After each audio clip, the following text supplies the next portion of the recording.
ఇంతకు ముందు కాలంలో మనకు ఏ విషయం గురించైనా తెలియకపోతే మనకు సమీపంలో ఉన్న లైబ్రరీకో లేదంటే పేపర్, మ్యాగజైన్ వంటి వాటిని చదివో లేకపోతే ఎవరినైనా అడిగో ఈ విషయాన్ని తెలుసుకునేవాళ్ళం. కానీ ఇప్పుడు అరచేతిలో ప్రపంచాన్ని చూపే స్మార్ట్ ఫోన్లు వచ్చాయి. మనకు ఏదైనా తెలియకపోతే వెంటనే ఇంటర్నెట్లోకి గూగుల్లో వెతికి పట్టుకుంటాం. ఇలా చాలామంది నెటిజన్లు నిత్యం తమకు కావలసిన సమాచారాన్ని గూగుల్ ద్వారానే పొందుతున్నారు. ప్రపంచవ్యాప్తంగా ఉన్న నెటిజన్లలో ఒక్కొక్కరు ఒక్కో విషయం గురించి వెతుకుతారు. తమకు ఉన్న ఆసక్తిని బట్టి వారు గూగుల్లో శోధిస్తుంటారు.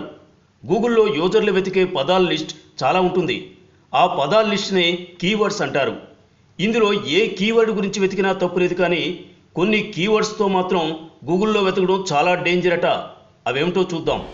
4 girls finer point, lemon party, blue off, kinds in sand box, ఎలీ girl, tube girl, 2 girls in 1 cup వంటి పదాలను గూగుల్లో వెతకూడదట. ఒకవేళ వెతికినా గూగుల్లో కనిపించవట. అలాంటి పదాలు రాకుండా గూగుల్ ఒక సాఫ్ట్వేర్ను తీర్చిదిద్దిందట.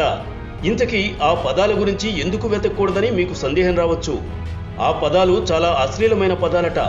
చదివేందుకు అవి అశ్లీలంగా లేకున్నా ఆ పదాలతో చాలామంది అశ్లీల ఫోటోలు, వీడియోలను పోస్ట్ చేస్తున్నారట. దాంతో గూగుల్ సదరు కీవర్డ్స్ను తమ లిస్టులో నుంచి తీసేసింది. ఇవి మాత్రమే కాదు, టెర్రరిజానికి చెందిన పదాలను కూడా గూగుల్లో వెతకూడదట. వాటిని బాగా వెతుకుతున్న యూజర్లపై నిఘా వ్యవస్థ ఓ కన్నేసి ఉంచి అవసరం వస్తే అలాంటి వారిని అరెస్ట్ చేస్తుందట. కాబట్టి జాగ్రత్తగా ఉండి అలాంటి పదాలను వెతకపోవడం మంచిదని సాఫ్ట్వేర్ నిపుణులు చెబుతున్నారు. Like and subscribe Eagle Media Works.